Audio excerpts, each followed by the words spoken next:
নমস্কার, আমি কবিতার কলতান থেকে আমার চ্যানেলে সবাইকে স্বাগতম। বড়োদেরকে প্রণাম জানাই, ছোটোদেরকে অনেক অনেক আদর আর ভালোবাসা জানিয়ে আমি চলে এসেছি আজকে হ্যাশট্যাগ আমরা সকলের নতুন টপিক নিয়ে। আজকের টপিক রঞ্জনাদি দিয়েছেন, দুটো বিষয় আছে।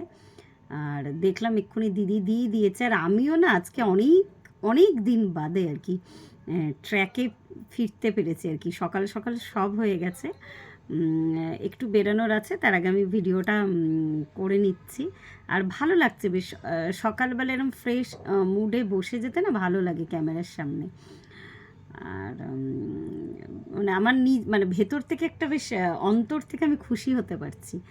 আচ্ছা, তো দুটো টপিক, দিদিরটা আমি দেখলাম, দেখে আমি কমেন্টও করে এসেছি, খুব সুন্দর বলেছে। টপিক দুটো আগে বলিনি। টপিক প্রথমটা হচ্ছে, যদি কোনো অতিথি আসে তো সে যেতে না যেতেই কি আমরা মুখের ওপরে দরজা ভেজিয়ে দিই, বা সে চলে গেলেই সঙ্গে সঙ্গে আমরা তার ব্যবহৃত জিনিসপত্র মানে চাদর, বিছানার চাদর বা যেগুলো যেগুলো ইউজ করেছে সেগুলো পাল্টে দিই কি না। আর নেক্সট টপিক হচ্ছে যে পরিবারের সাথে ট্রিপে যেতে ভালো লাগে না, সোলো ট্রিপ। তো প্রথমে বলি অতিথির ব্যাপারটা।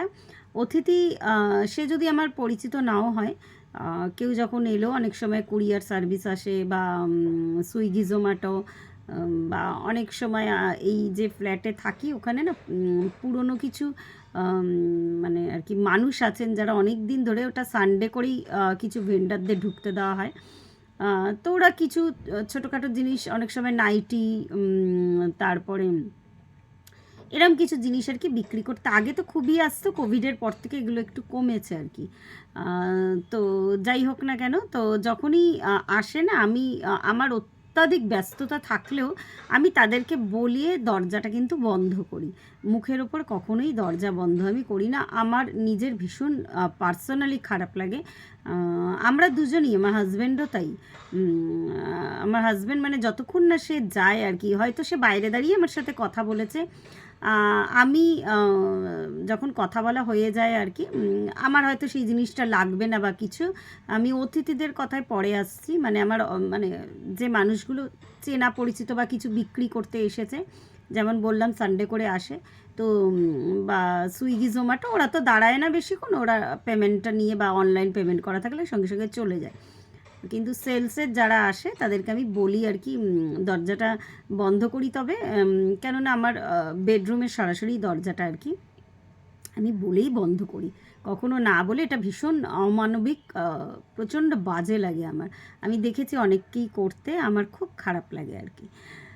আর অনেকেই আছে শব্দ করে দরজাটা বন্ধ করে তাদের মুখের ওপরই, মানে আমার কাছে খুব খারাপ জিনিস এটা। অনেক সময় না লাগলেও সবসময় তো মানে আমি ফ্ল্যাটে হয়তো ঢোকালাম না, আমি বাইরে থেকে কথা বলেই বলে দিই যে আমার লাগবে না, বলে তারপরে তার কাছে কিন্তু আমি বলি যে আমি তাহলে দরজাটা বন্ধ করছি। তো এইভাবেই আমি করি। আচ্ছা, যেটা অতিথিদের ব্যবহারের জিনিসপত্র, অতিথি মানে যখন কোনো গ্যাদারিং হয়, আমার ঘরে কেউ আসছে, হয়তো একটুখানি সময়ের জন্য এলো চলে গেল, যেহেতু আমার একটা সিঙ্গেল বেডরুম, ওই জন্যই আমি বলছি কথাটা। অনেক সময় হয় কি, মানে খাওয়া দাওয়া এলো চলে গেল, তখন তো আমি অবশ্যই চাদর পাল্টাবো না। স্টুডেন্টরা আসে মানে ওপরে অনেক সময় মানে আর কি যখন বসে আর কি আমার বেডরুমে, আমার সেখানে চাদর পাল্টানোর কোনো ব্যাপার নেই। কিন্তু যখন আর কি খাওয়া দাওয়া হচ্ছে, আসছে, বসছে, সবাই মিলে অনেকক্ষণ থাকছে, আমি হাইজিন মেনটেন করার জন্য কিন্তু আমি চাদরটা তখন পাল্টে দিই। এইটা আমার সবসময় আছে, যেহেতু বাইরের জামা কাপড়, এটা কোভিড বলে না, এই ব্যাপারটা আমার সবসময় ছিল। বাইরের জামা কাপড়ে এসে আমিও যদি কারোর বাড়িতে যাই, আমারও এটা মনে হয় যে আমি আমার বাপের বাড়ির দিকে গেলে আমি বলতাম যে গেলে চাদরটা পাল্টে দিও। কেন অনেক সময় বিছানায় বসে গল্প করা হয়, খাওয়া হয়, তো ওই বিশেষ করে বাচ্চা ছোট থাকতে তো আমি ভীষণই মেনটেন করতাম, এটা হাইজিন মেনটেনের জন্য। এই নয় যে তিনি ব্যবহার করেছেন বলে আমি ধুয়ে ফেলছি। আর যেহেতু আমার একটাই বেডরুম, আমার কোনো উপায় নেই, আমাকে এটা পাল্টাতেই হয়। আর এটাতে কিন্তু আমার মনে হয় না যে অতিথিদের অবমাননা আমি করি। এটা সম্পূর্ণই হাইজিন মেনটেনের জন্য। আমি আমার নিজের বিছানার চাদরও আমি কিন্তু 1-2 দিন বেশি কিন্তু আমি রাখি না, যেহেতু এই বিছানাটাই মানে বসে খাওয়া হচ্ছে, পড়াশোনা হচ্ছে, সবই হচ্ছে। ওই জন্যই যাদের এই সিঙ্গেল বেডরুম আছে তারা বুঝবে আর কি। মানে অত্যাধিক ইউজ হওয়ার ফলে বিছানার চাদর কিন্তু 1-2 দিনের বেশি আমি রাখি না।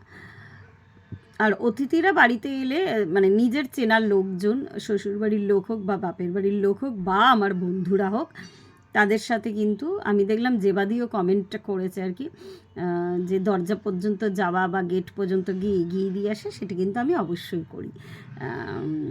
সেই ব্যাপারটা আমি মেনটেন করি। তাদের সাথে তো ওটার প্রশ্নই ওঠে না আর কি, দরজা বন্ধ করা বা কিছু। অপরিচিত মানুষকেই করতে পারি না, তো তাদের সাথে কোনো প্রশ্ন নেই আর কি এটা। আচ্ছা, এবার হচ্ছে যে ট্রিপে যাওয়া, সোলো ট্রিপ বা পরিবার বা বন্ধুর সাথে ট্রিপে আমি বেশিরভাগই বন্ধু বা পরিবারের সাথেই আমি কিন্তু গেছি। কিন্তু আমার এটা কোথাও একটা দিদিরটা আমি শুনছিলাম, আমি শুধু আন্দামান যখন গেছিলাম, আমার হাজব্যান্ড ওখানে চাকরি করতো, আমি শুধু ওই ইয়ারের জার্নিটা একা একা করেছিলাম। ওটা পুরোটা আমি একা গেছিলাম, আর কিছু না। ওখানে গিয়ে তো দাঁড়িয়েই ছিল এয়ারপোর্টে। সেইভাবে আমি একা ট্রিপ কখনো করিনি আর কি। মানে ওই বললাম, মানে হয় পরিবার নয় বন্ধু, এইভাবেই করেছি। কিন্তু আমারও মনের কোণে আর কি খুব আছে আর কি, এই জন্মটা হলো না আর কি। যেমন এক দিদির কথা বলছিলেন, তো তার হাজব্যান্ড ব্যস্ত থাকাতে তিনি একা একা ট্রিপে যায়। তো এটাকে কিন্তু আমি মানে সম্পূর্ণ সমর্থন করি। অবশ্যই পরিবারের লোকজনের জন্য খারাপ লাগে, কিন্তু আমারও মানে ভীষণ ভ্রমণের শখ বা ইচ্ছা, যাই বলুন না কেন, মানে প্রচণ্ড ইচ্ছা। মাঝে মাঝেই আমাকে আর কি ওই পোকাটা কামড়ায়, আমি টাকা না থাকা সত্ত্বেও আমি লাফাই আর কি, এখানে যাব ওখানে যাব, মানে আমার ভীষণ ইচ্ছা করে আর কি।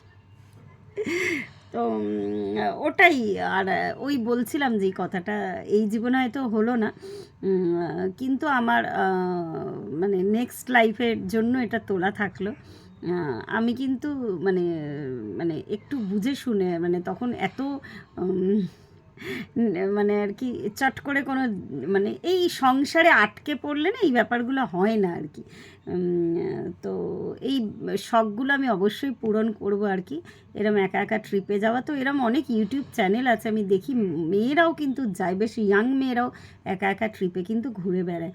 সেটার অবশ্যই একদম একটা নিজেকে আবিষ্কার করে, যে আমি দিদির ভিডিওতে গিয়ে লিখে এসেছি।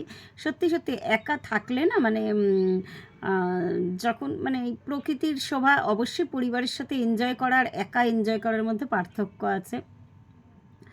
তখন মনে হয় যে আমাদের মাঝখানে আর কেউ নেই, আমি আর প্রকৃতি। আর নিজের সাথে নিজের কথা বলা বা কোনো ডিফিকাল্টিস এলে সেগুলো নিজে নিজে ওভারকাম করার মধ্যে একটা সার্থকতা আছে। তো আমি জানি না পরবর্তী সময়ে এরকমভাবে একা একা ট্রিপ করতে পারবো কি না। এখনও পর্যন্ত তো অন্তত ছেলেকে সাথে নিয়ে যাই, ও বড় হচ্ছে আস্তে আস্তে। একা ট্রিপ মানে এইরকম আমি বলছি যে ওই কোনো ট্যুর অ্যান্ড ট্রাভেল এজেন্সির সাথে বেরানো তা কিন্তু নয়। আমি বলছি যে সম্পূর্ণভাবে যারা একা একা সোলো ট্রিপ করে বেড়ায় কিন্তু, তো এই ধরনের প্রচুর মানুষজন আছে যারা এইভাবে একা একা ঘুরে বেড়ায়। তো তাদের এটা একটা প্যাশন। এরকম বহু ইউটিউব চ্যানেল আমি ফলো করি, ভালো লাগে দেখতে। বারুণ বাক্সি বলে একজন আছে, ওনার চ্যানেলটা ফলো করতাম। বেশ সারা পৃথিবী জুড়ে উনি ঘুরে বেড়ায় আর বিভিন্ন কালচারের সাথে মানে সেখানে অনেক সময় গিয়ে আদিবাসীদের গ্রামে থাকা, তাদের কালচারকে জানা, শেখা। তো আমি এই ধরনের ট্রিপের কথা বলছি। দিদি যেটা বললো মানে সময়ের অভাবে মানে হাজবেন্ড বা বাচ্চারা যেতে পারে না, তো তখন একা একটা ট্যুর এজেন্সির সাথে যাওয়া সেটা একটা আলাদা। মানে আমি একটু অন্যভাবে বলতে চাইছি, মানে একা একা এইভাবে পৃথিবীকে এক্সপ্লোর করার কথা, সেটা কিন্তু ভীষণ মনের কোণে কিন্তু ইচ্ছাটা রয়ে গেল। বয়স বাড়ছে, তো জানি না সেই জিনিসটা কখনো হবে কি না। যথেষ্ট যেটা দরকার, প্রথম কথা হচ্ছে একদম অল্প বয়স থেকে না এই পরিস্থিতির জালে জড়িয়ে না পড়ে, মানে এই সংসার হয়ে গেলে বিশেষত মেয়েদের ক্ষেত্রে এটা ভীষণ বাধা পড়ে যায় আর কি।